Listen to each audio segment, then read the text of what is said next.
ಮಹಿಳಾ ಕ್ರಿಕೆಟ್ ವಿಶ್ವಕಪ್ ಗೆದ್ದ ಭಾರತದ ಮಹಿಳಾ ತಂಡದ ನಾಯಕಿ ಹರ್ಮನ್ ಪ್ರೀತ್ ಕೌರ್ ಅವರ ಮೇಣದ ಪ್ರತಿಮೆ ಮಾಡಿ ಪ್ರದರ್ಶನಾಲಯದಲ್ಲಿ ಇಡಲು ತೀರ್ಮಾನ ತೆಗೆದುಕೊಂಡು ಕೆಲಸವನ್ನು ಆರಂಭಿಸಲಾಗಿದೆ.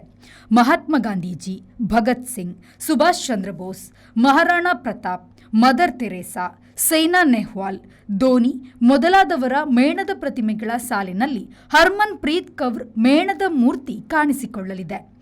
ಪ್ರಮುಖ ಸಾಧಕರ ಸಾಲಿಗೆ ಅವರು ಈ ಮೂಲಕ ಸೇರಿದಂತಾಗಿದೆ. ಜೈಪುರದಲ್ಲಿ ಈ ಮೇಣದ ಪ್ರತಿಮೆಗಳ ಪ್ರದರ್ಶನಾಲಯ ಇದೆ. ಮೇಣದ ಪ್ರತಿಮೆಯ ರಚನೆಗಾಗಿ ಹರ್ಮನ್ ಪ್ರೀತ್ ಕೌರ್ ಅವರನ್ನು ಭೇಟಿಯಾಗಿ ಅವರ ದೇಹದ ಉದ್ದಗಲ, ಅವರ ಫೋಟೋ, ಅವರ ವಿಡಿಯೋಗಳನ್ನು ಶ್ರೀವಾತ್ಸವ ಸಂಗ್ರಹಿಸಿದ್ದಾರೆ. ಇವರು ಮೇಣದ ಮೂರ್ತಿ ಪ್ರದರ್ಶನಾಲಯದ ಸಂಸ್ಥಾಪಕರು. ಕೌರ್ ಅವರ ಆಟದ ಸಾಧನೆಯು ಯುವತಿಯರಿಗೆ ಸ್ಫೂರ್ತಿ ನೀಡುವಂತಿದೆ. ಅದಕ್ಕಾಗಿ ಈ ತೀರ್ಮಾನ ತೆಗೆದುಕೊಳ್ಳಲಾಯಿತು ಎಂದು ಅವರು ಹೇಳಿದರು.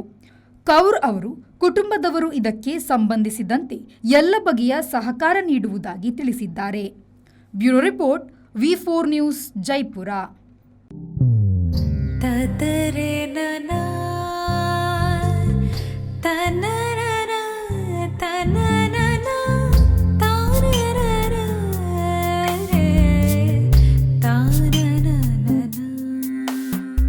Malabar Gold and Diamonds, Brides of India.